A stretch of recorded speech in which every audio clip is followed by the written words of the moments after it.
Hello tout le monde, j'espère que vous allez bien et on se retrouve pour un tout nouveau tournoi qui s'est déroulé en présentiel.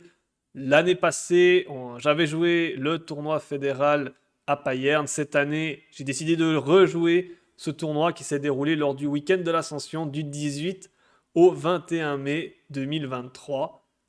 Ce tournoi qui s'est déroulé à Ittigen, dans le musée olympique, si je ne dis pas de bêtises. En tout cas, vous l'avez vu aux images un petit peu du tournoi. Il y a des combinaisons de sport. Dans la salle dans laquelle on était, c'était les combinaisons des sports d'hiver, avec des différentes combinaisons, notamment des athlètes du ski.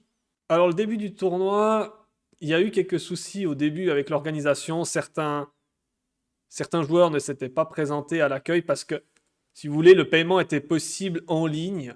Et certains avaient pensé, bah, du moment que j'ai payé en ligne, j'ai pas besoin de m'inscrire. Mais en fait, il fallait quand même confirmer l'inscription. Et du coup, ça a pris un petit peu de retard le jeudi matin. Finalement, la ronde avait commencé avec à peu près une demi-heure de retard. Et au jeu des joueurs qui ne sont pas venus, eh ben, je me retrouve finalement dans la première moitié. Pour expliquer pour les novices comment se déroule le tirage au sort lorsqu'on joue un tournoi d'échecs, vous avez une liste de joueurs. Donc, je prends l'exemple qu'on avait lors du tournoi fédéral, il y avait 96 joueurs inscrits. On va couper au milieu, c'est-à-dire au 48e. Et ensuite, le 49e va jouer contre la tête de série numéro 1. La tête de série numéro 2 contre le numéro 50, etc., etc. À chaque fois avec une alternance de couleurs. Et normalement, ça m'avait fait rire, j'aurais dû jouer contre Adrian Knitzer, que j'avais déjà joué l'année passée, à nouveau avec les pièces noires, à nouveau au troisième échiquier. Et ça s'est joué à pas grand chose que je joue face à la tête de série numéro 1, qui était le grand maître français Christian Bauer. Mais finalement, à un joueur près, je me retrouve à jouer face au joueur le plus faible du tournoi, Nils Gate, qui est du club de Berne, qui est classé 1800. Alors ça, je ne le savais pas. Sur la fiche, il était noté un petit peu moins parce que c'était sur la liste d'avant. Donc la liste de, je crois, la deuxième liste 2023. Et la troisième liste est apparue pendant le tournoi. Et du coup, ben, 1801, et j'avais regardé, il a une sacrée courbe de progression. Depuis un an, il a pris 300 points Elo. Je suis méfiant. Et ça, c'est vraiment la ronde piège. Moi, j'aime bien justement, lors des premières rondes, être face à des joueurs qui sont plus forts que moi. Parce que je me dis, c'est moi qui peux jouer, c'est moi qui peux dérouler mon jeu, puis c'est à l'adversaire de gagner. Alors que là, maintenant, c'est moi qui ai la pression de gagner, surtout que j'ai les blancs qui plus est. Mais voilà, on démarre la pendule et j'ouvre avec mon coup fétiche E4. Et il me répond C5. Je fais cavalier F3, je me dis dans quelle sicilienne on va tomber. Il me joue D6, je me dis ah, on va certainement tomber dans une Najdorf, qui est un petit peu à la mode en ce moment, et D4, et on va rentrer donc dans la Najdorf prise, cavalier prend, cavalier F6, cavalier C3, et A6 c'est la position de base de la Najdorf. Alors ici, moi j'ai décidé de jouer F3, une attaque que j'aime bien jouer, qui est l'attaque anglaise. Joachim Mohamed explique suffisamment mieux que moi. On va mettre le fou en E3, la dame en D2, faire grand roc, et envoyer l'attaque de notre côté. Et le but des noirs, ça va être d'envoyer eux de leur côté la marée de pions. Il me joue E5, c'est le coup classique. L'autre coup, c'est E6, mais il est un petit peu moins à la mode en ce moment. E5 est dit comme étant meilleur théoriquement. Cavalier B3. Cavalier qui n'est pas forcément très bien placé parce qu'il est dominé par les pions de l'adversaire, mais il va servir de défenseur. L'autre possibilité, c'est aussi jouable de venir en E2. Mais moi, je connais surtout cavalier B3. Fou E7, donc fou E3, on continue l'idée. Fou E6, donc tout ça, c'est très théorique, donc je passe assez vite. Dame D2, cavalier BD7 et grand roc. Là, pas de surprise. Et ici, plusieurs coups sont possibles. Un coup qui est pas mal à la mode ces temps-ci, c'est le coup H5. Sur quoi on répond cavalier D5. L'autre coup, qui est plus théorique, c'est le coup B5. Où, comme je l'ai expliqué, on essaye d'avancer sa majorité de pions et d'attaquer et d'ouvrir les lignes sur le roi adverse. Et ici, Nils Gate qui m'envoie assez rapidement tour C8. Et donc, je me mets à réfléchir pour la première fois de la partie. C'est étonnant de voir la tour directement entrer, mais je me dis, ok, c'est pas un mauvais coup, la tour est sur la colonne semi-ouverte. Est-ce que j'envoie tout de suite mon attaque? Je sais pas trop. Et généralement, quand on sait pas quoi faire, mais qu'on sait qu'il y a un coup prophylactique qui peut être important, généralement on le joue. Je me dis, le roi, très souvent, il vient en B1 dans ses lignes pour sortir de cette diagonale et de cette colonne.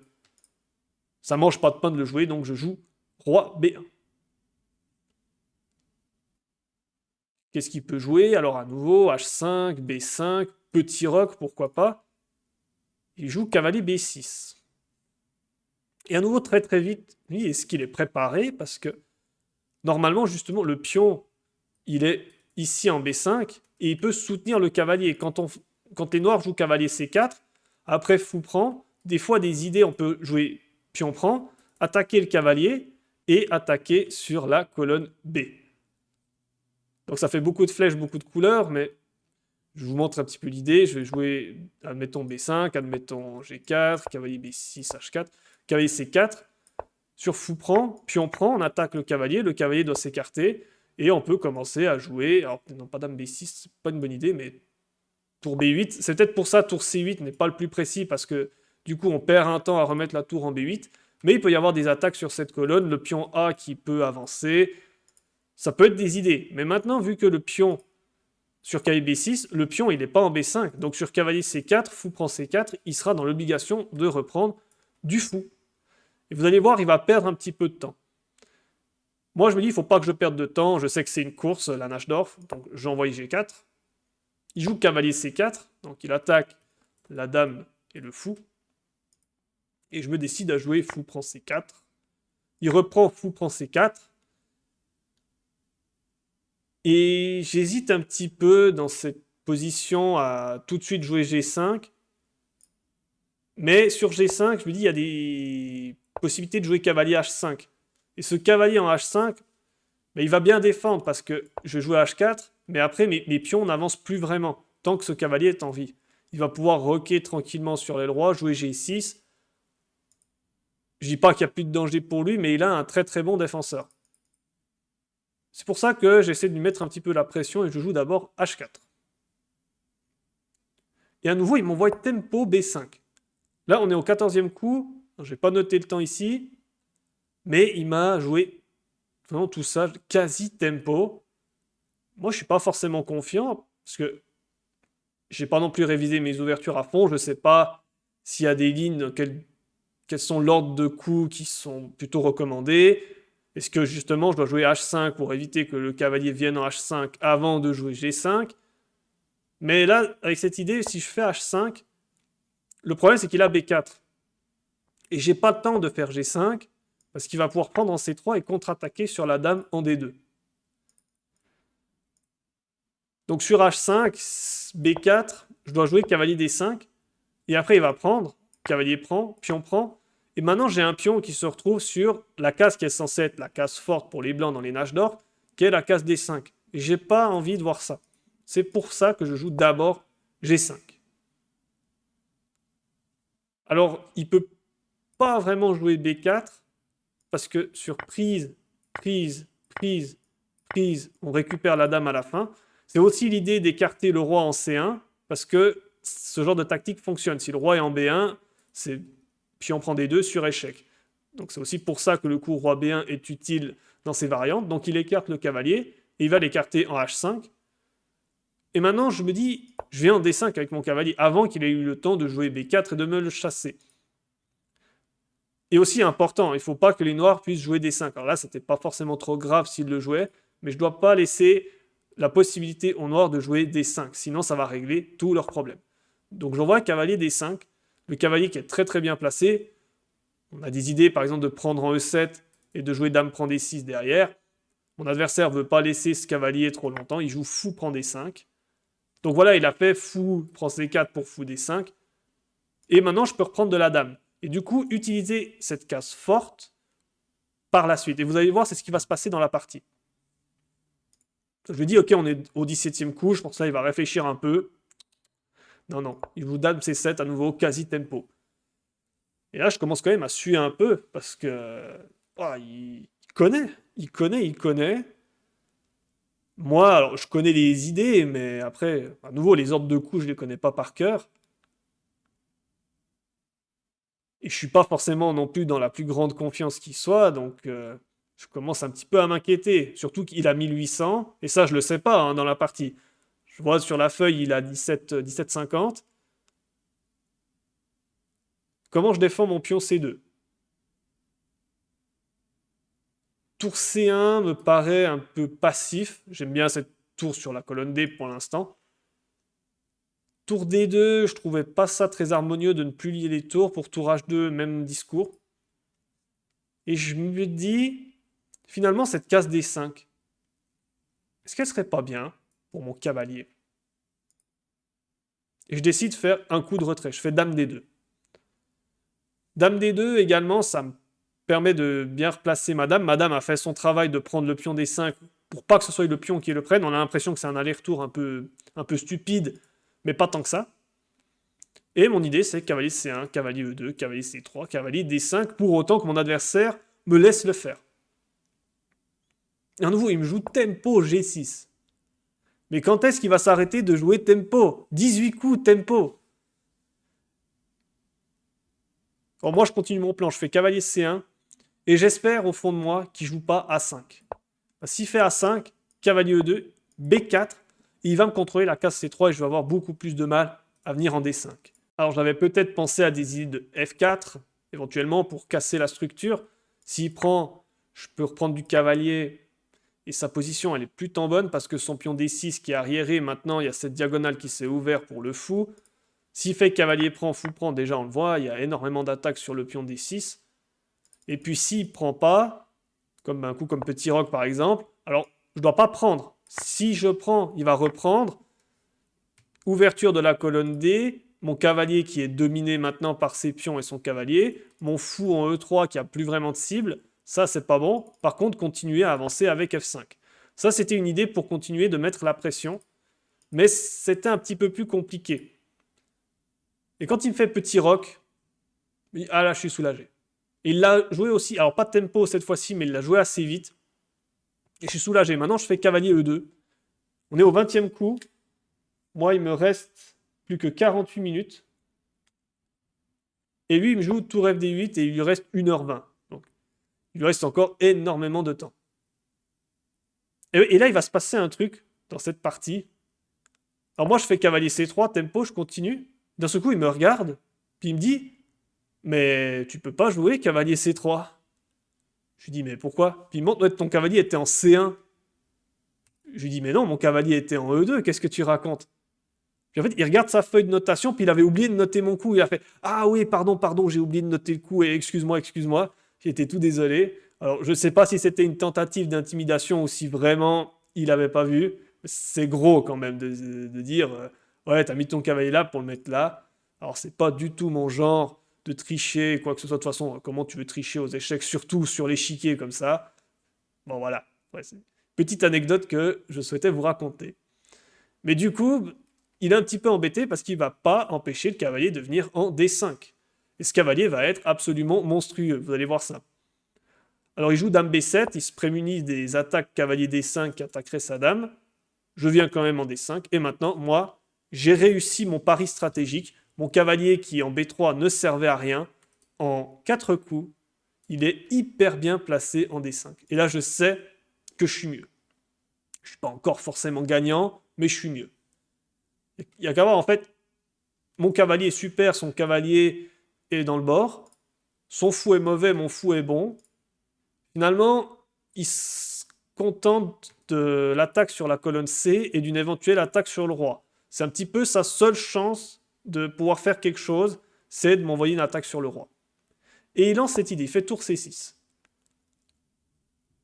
Alors bien sûr, surtout vous ne prenez pas le fou, parce que vous échangez le mauvais fou de l'adversaire contre votre super cavalier. Donc ça, bien évidemment, pour ceux qui débuteraient aux échecs, ne touchez surtout pas à une pièce qui est extrêmement forte dans votre camp pour l'échanger, même si vous préférez les fous au cavalier. Et mon idée maintenant, ça va être, comme j'ai expliqué tout à l'heure, de jouer F4. Mais F4, je ne peux pas le jouer tout de suite. Parce que sur F4, il y a des idées de cavalier G3 qui rôdent. Attaque la tour et attaque le pion E4. Et je perdrai un pion. avec en plus tempo sur la dame. J'ai pas envie de trop me compliquer la vie. Et je vois Samnas, il va tranquillement faire tour des C8 et mettre une pression sur le pion C2. Alors, 2 tours, ça ne vaut pas une dame à un pion près. Mais après, il y aurait déjà dame et pion contre les 2 tours. Et après, mon roi serait un petit peu à l'air, donc c'est pas forcément un avantage. Enfin, un échange qui m'avantage, pardon. Et je décide de jouer déjà une prophylaxie avant l'heure et je fais tour C1. Je sais que ma tour n'est pas forcément très bien placée, mais en D1, maintenant qu'il y a mon cavalier en D5, son pion arriéré en D6, il est quand même pas facile à toucher à court terme. Il faudra attendre à moyen, voire long terme. Finalement, ma tour, je peux tranquillement la mettre en C1. J'ai pas envie non plus de jouer des coups comme C3 ici, parce que ça permet des leviers. Et des coups comme B4, si je prends, ça ouvre la colonne. Si je prends pas, c'est lui qui ouvrira la colonne B. Je préfère, pour l'instant, vraiment rester safe et de jouer tour C1 pour protéger le pion. Il joue tour des C8, il joue son idée. Et je joue tour HF1 et je me prépare à jouer F4. Lui, je vois qu'il ne sait pas trop qu'est-ce qu'il peut faire en fait. Il peut pas avancer à 5 parce que la dame protège la case. B4, il peut pas, c'est protégé 2 fois. Il n'a pas la possibilité de tripler, le cavalier protège. Il essaie de trouver quelque chose à faire. Et finalement, il joue fou D8. Pourquoi pas? Maintenant, le fou contrôle également des cases. Enfin, il contrôle les cases du cavalier. Et il protège la case A5 pour évoluer sur l'aile dame, pardon. Je peux pas encore jouer F4 parce qu'il y a toujours des idées de cavalier G3 qui rôdent. Mais je me prépare tranquille. Finalement, c'est ça qui est bien quand stratégiquement on est mieux. C'est qu'on a vraiment le temps de préparer son attaque. Et je joue Dame F2. Dame F2 qui est un coup que j'aime beaucoup parce que ça protège du coup la case G3. Ça prépare F4. Et il y a peut-être même des idées, pourquoi pas, de contrôle de la case B6 en batterie avec le fou E3. Alors lui, il profite que ma dame soit partie pour jouer A5. Et je fais F4. Alors là, la menace, c'est pas de prendre le pion, mais c'est d'avancer. Admettons, il avance, moi je vais avancer. Alors, j'ai pas forcément tout calculé, mais ça me permettait de mettre une certaine pression.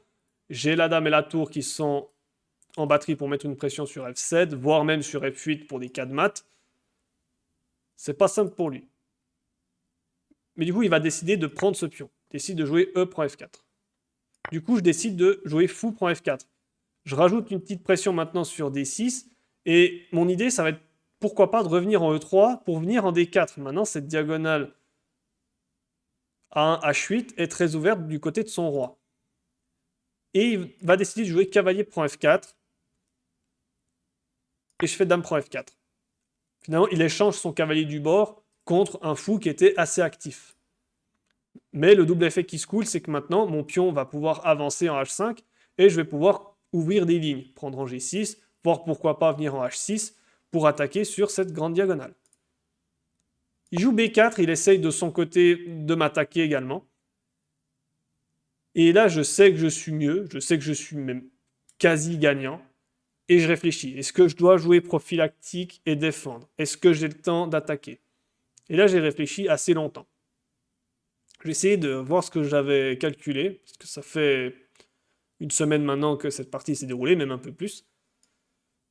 Je regardais H5, c'est très intéressant. Je file un pion, mais mon idée, alors déjà, je pouvais faire tour H1 pour récupérer le pion si je le voulais, mais j'avais même des idées de faire cavalier F6 échec. Dans le cas où il fait roi F8, je prends H7, je commence à ouvrir des lignes, le roi est très très à l'air, et une fois qu'il repart, je reviens, et voilà. S'il vient en G7, je peux peut-être prendre en H5 sur échec.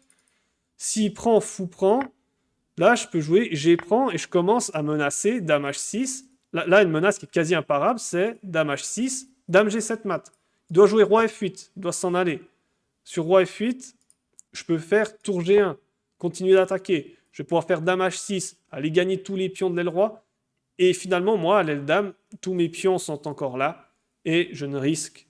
Alors, je dois quand même faire attention, mais je ne risque plus grand-chose parce que lui, il doit constamment défendre son roi des menaces de mat. Donc, c'est des idées que j'ai vues.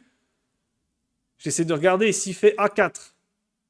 je fais H prend G6. S'il fait F prend G6, il y a dame F8 mat. S'il fait H prend G6, j'ai des idées de tour H1, j'attaque sur la colonne H. Et ce qui est important, c'est de regarder B3. B3 commence à ouvrir des lignes, mais je vois que je peux jouer sans me soucier de son attaque avec cavalier F6 échec. Et en fait, ça va forcer mat. Je vais montrer toutes ces lignes parce qu'elles sont importantes pour la suite également. Sur roi G7, on fait tour H7, roi F8, tour H8. Il n'y a plus que E7 et G7. S'il vient en G7, c'est tour G8 mat. Et en E7, c'est tour E8 mat. Et s'il décide de venir en F8, c'est tour H8 mat direct. Enfin, c'est tour H8 et puis il est menace de mat avec un coup de moins. Et sur fou prend F6, dame prend F6. Et je menace tour H8 mat et c'est imparable. Et sur une prise du pion, quel qu'il soit, A2 ou C2, juste roi A1. Et il n'a plus d'échec, il n'a plus rien. Et ma dame, en plus, protège le pion B2 en cas de tentative d'arnaque de dame prend B2. Donc, il n'y a absolument aucun problème. Donc, je vois tout ça. Et je me dis, ok, j'ai pas besoin de jouer B3 prophylactique. Je joue tout de suite ton attaque. Je joue H5. Je vois qu'il commence à être pas bien. Il commence à beaucoup trembler, à beaucoup transpirer également. Il va prendre un petit peu de réflexion. Alors, il me rattrape pas autant parce que moi, j'ai pas mal réfléchi aussi. Il me reste une quinzaine de minutes. Lui, il lui reste 50 minutes. Il va me jouer un coup intéressant que j'avais pas anticipé. Il me joue B3. Alors, premier abord, je me suis dit, bon, il me donne un pion, mais c'est assez intelligent. Il essaye en fait de créer du chaos de mon côté. Et là, j'essaie de réfléchir, est-ce que je peux continuer mon attaque? Mais je me dis, il peut peut-être prendre en A2, tenter de doubler. Il y a peut-être des arnaques quelque part. Je souffle un petit coup et j'essaie de regarder comment bien défendre mon roi. Et ce serait bête, hein, j'ai eu le temps jusque-là. C'est pas la peine de vouloir absolument attaquer, juste perdre un tempo à défendre. Alors, c'est prend est possible, mais je lui dis, il peut tout sacrifier, il peut tout simplifier, pardon. Il prend, roi prend ou dame prend, je sais pas. Mais là, j'ai quand même perdu des tours pour l'attaque sur le roi. Alors là, je sais, c'est gagnant. Mais bon, la partie pourrait s'éterniser un peu. Moi, j'ai pas envie que la partie s'éternise. Je regarde si je peux prendre de ce pion A. Et je décide de jouer A prend B3. Après mûre réflexion. Il me reste 14 minutes à la pendule. Et il me joue A4 avec 48 minutes à la pendule. Alors je regarde, je pourrais prendre le pion A4. Mais après tour B8, encore, il y a peut-être des idées d'arnaque. Alors, j'ai regardé à l'ordinateur, mais finalement juste B3 et il n'y a plus rien. Mais voilà, quand vous êtes en partie, vous vous dites, ouais, mais peut-être tour A6, il peut prendre le pion en A4, et puis si je viens en A2, il peut quand même prendre, parce que si je reprends, il y a dame B2 mat. C'est tous des petits trucs. Ça fait quand même assez peur quand vous êtes en partie. Vous n'avez pas envie d'être confronté à ça. Donc je regarde plutôt du côté maintenant de l'attaque. Maintenant, il va devoir perdre un tempo à reprendre pour réavoir un pion sur la troisième rangée. Et je décide de jouer H prend G6. Et la ligne critique que j'avais calculée, c'était pion prend B3, pion prend H7, échec. S'il prend H7, tour H1, échec, roi G8, cavalier F6, échec. Alors, c'est les mêmes maths que tout à l'heure avec roi F8, tour H8. Fou prend F6, dame prend F6, et ce qui change un petit peu, c'est qu'il peut prendre en C2. Et là, il faut faire un petit peu attention. Je ne dois pas jouer roi A1 ou roi A2, parce qu'il y a tout simplement échec et mat. Mais je peux jouer tour prend C2. Et c'est terrible, il n'a pas le temps de reprendre tour prend C2. Il gagnerait la tour, mais j'aurais le temps de faire échec et mat. Et un petit truc encore qui me faisait un peu peur, c'était sur dame prend B2. Si sur roi prend, il y a peut-être tour prend et des échecs. Bon, après, il n'y avait rien de bien grave, mais il fallait quand même être sûr de ça. Mais au pire, j'ai juste dame prend B2. Et maintenant, il y a une dame de moins et il n'y a plus de danger. Donc, il ne doit pas prendre le pion. S'il vient en G7, je fais juste la promotion et on transpose avec un temps de moins. Et par contre, roi H8, là, c'était un petit peu tendu. Mais je voyais G6. Et je commence à ramener l'autre pion à l'abordage. Pion prend C2 échec, à nouveau, tour prend C2, tour prend C2, et G7 échec. Et finalement, on va réussir à tout transposer. Roi prend G7, on refait dame, roi prend H8, et maintenant dame H6, roi G8 et tour G1. Et le roi est enfermé par les pièces blanches. En fait, finalement, les noirs, il leur manque juste un temps pour que leur attaque soit plus rapide dans cette variante. Donc je décide de prendre. Il ne peut pas prendre de F à nouveau parce que dame est fuite mat. On a vu, s'il prend B3, il n'a pas le temps de mener son attaque, donc il décide de jouer H prend. Mais là, sur H prend, bon là c'est jackpot, la colonne H qui s'est ouverte. Je fais tour H1. Nouveau, sur les prises en B3, c'est les mêmes idées de mat. Mais le mat est quasiment inéluctable. Mais là, le mat, il est quasiment inéluctable. Je vois, il sait pas trop, il a la main sur la dame, elle tremblote un petit peu, il décide de jouer dame à 7. Pourquoi pas, avec des idées de prendre et de tenter des dames à 2 mat. Je fais cavalier F6 échec. Et mon adversaire couche son roi. Il abandonne la partie. Première victoire pour le début du fédéral. On commence déjà donc beaucoup mieux que l'année passée. Si vous vous souvenez, mon tournoi de l'année passée, j'avais entamé le tournoi avec 2 défaites. Là, j'entame avec une première victoire qui n'était pas si simple que ça. Alors, c'était pas ultra dur, mais j'ai quand même suivi, notamment au début. Parce qu'en fait, là, juste pour montrer, s'il fait fou prend F6, à nouveau, dame prend F6, et la menace tour H8 mat est imparable. Donc, j'ai regardé à l'ordinateur à la suite de cette partie, et il me donne un très joli 97% de précision. Et lui, il a fait une bonne partie aussi, 91% de précision. C'est vraiment une très bonne partie de sa part. C'est juste, en fait, il y a eu un détail stratégique qui a fait la différence. Et sur Chess.com, avec le nouveau système de classement, 2350 de classement feed, donc une partie tout à fait honorable. Alors, on va repartir depuis le début avec les annotations. Alors, vous voyez, j'ai aucune erreur, aucune gaffe, aucune imprécision. Ça, c'est l'e-chess. Chess.com, il est un petit peu plus mesuré, surtout au début. Je vais vous montrer ça, je vais vous expliquer ça. Alors, tout le début, ça, c'est la théorie pure. Donc, on va passer jusqu'à tour C8. Alors, tour C8, c'est pas le coup principal. Le coup principal, effectivement, c'est B5. Roi B1, l'ordinateur, il aime pas trop. C'est une imprécision selon Chess.com. On pouvait jouer G4 tout de suite. Après, c'est pas une erreur non plus en soi. Alors jusque-là, ça va. Fou prend. H4, G5. Je crois H4, il me disait que c'était pas le plus précis, qu'on pouvait jouer G5 immédiatement. G5, cavalier D5, ça allait. Dame C7 et Dame D2. L'ordinateur n'aime pas trop ce coup. Il préfère tour C1 ici. Je pense qu'il n'aime pas le fait qu'il y ait un aller-retour. Mais à partir de Dame D2, par contre, c'était très bien joué. Là, la manœuvre était bonne. Et tour D8, en fait, c'est une imprécision. Il la donne ici et pas sur petit roc parce que B4, en fait, est jouable. Parce qu'on n'a pas le temps de jouer Dame prend B4 à cause de Dame prend C2, échec. Et on perd le cavalier derrière. Donc on ne peut pas jouer Dame prend B4. Donc B4, il fallait le jouer. Il fallait empêcher le cavalier de venir en D5. Et en faisant tour D8, j'ai le temps du coup de jouer cavalier C3, puis cavalier D5. Et à ce moment-là, j'ai pas forcément joué à chaque fois les meilleurs coups, mais à chaque fois suffisamment bien pour consolider. Et cavalier prend F4, c'est une faute. Parce que, paradoxalement, le cavalier H5, on se dit il est mal placé, parce qu'il est au bord, il sert pas à grand-chose. Mais en fait, il sert à empêcher le pion H d'avancer. Et du coup, il protège beaucoup le roi. Alors aussi, je suis d'accord, le fou F4, il est gênant, il est bien placé, il attaque le pion D6. Mais c'était une concession. Bon, c'est plus 1-5, donc c'est pas facile de défendre. Là, le meilleur coup, ouais, c'est même plus 2-4 si on laisse tourner le moteur. Le meilleur coup, c'est fou B6. Voilà, et sur fou B6, la réponse c'est fou E3. Soit on échange les fous, soit on va mettre le fou en D4. C'est très compliqué à défendre. Mais à partir de là, B4, c'est également une imprécision. Mais à ce moment-là, c'est déjà trop tard, j'ai envie de dire.